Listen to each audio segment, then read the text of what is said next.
жылдын июнь айында Бельгиялык 5 чаран Кыргызстанга келип, Бишкек шаарынан 300 км алыстыкта жайгашкан туристтер өтө биле бербеген регионго, тагыраак айтканда Талас областына жөнөштү.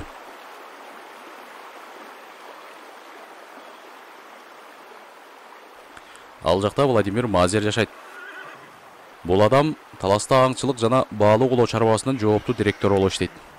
Акыркы жылдары Владимир Мазер өзү жаш кезинде көргөн абдан кооз жана бай биологиялык ар түрдүүлүк жок болуп баратканын байкап, аны чечүү жолдорун издеп баштаган. Ал өзү жооптуу болгон аймактардын багыттарын өзгөртүп, өзү бала кезинен жакшы көргөн кара коюн өрөөнүн жапайы жаныбарларын толук көргөн аймагына айландырууну кыялданат. Владимирге аны бул татаал ишинде Кыргызстанда жаратылышты коргоо менен активдүү алектенген экология боюнча эксперт Гамал Сооронкулов жардам берип,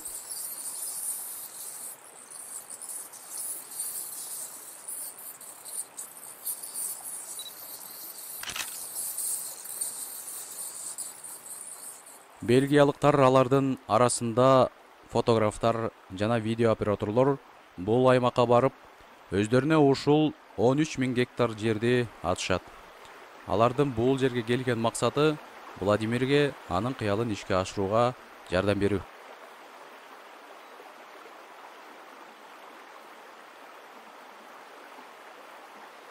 Анткени аңчылыкка тыюу салуунун көздөгөн мергенчи бул бөтөнчө нерсе. Кара коюндун эң негизги кошунасы болуп, 13.730 гектар жерди ээлеген улуттук 5 жаш жаратылыш паркы саналат. Бул сакталып калган жер жана мындан арыда сакталышы кажет.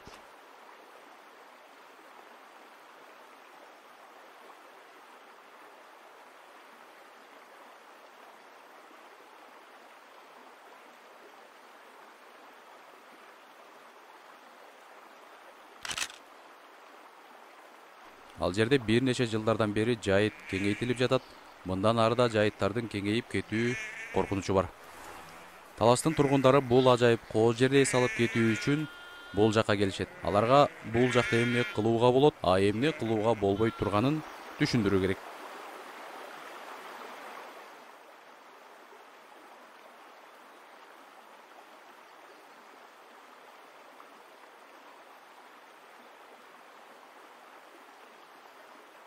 Бул жолу июнь айында суу демейдигинен аз.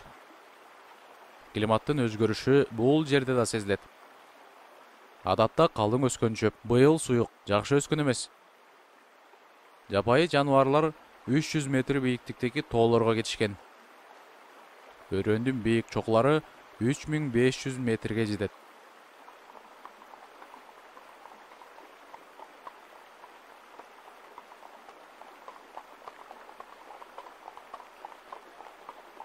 Бул жердеги флора өзүнүн сакталып калуусу менен суктандырат. Ал эми фауна мындан арыда өнүгүү өсүп алат.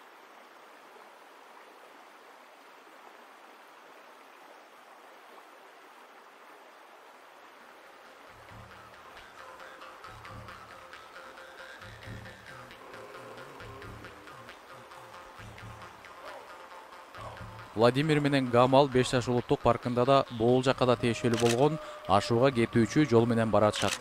Унаа менен мындан ары барууга болбойт. Бирок жөө адамдар үчүн эч кандай көйгөй жок. Браконьерликке каршы бригаданы түзүү үчүн бардыгы даяр. Ал бригада бул ажайып бузулбаган жапайы аймакты күзөтүп коргоо менен алектенет. Лыжа базасы жок болгондуктан туристтердин агымы орточо жана аны көзөмөлдөөгө болот. Өтө көп эмес сандагы акча каражаты жана таза тилектер күчтүү эрк болсо, Владимир менен Гамалдын кыялы орундалат.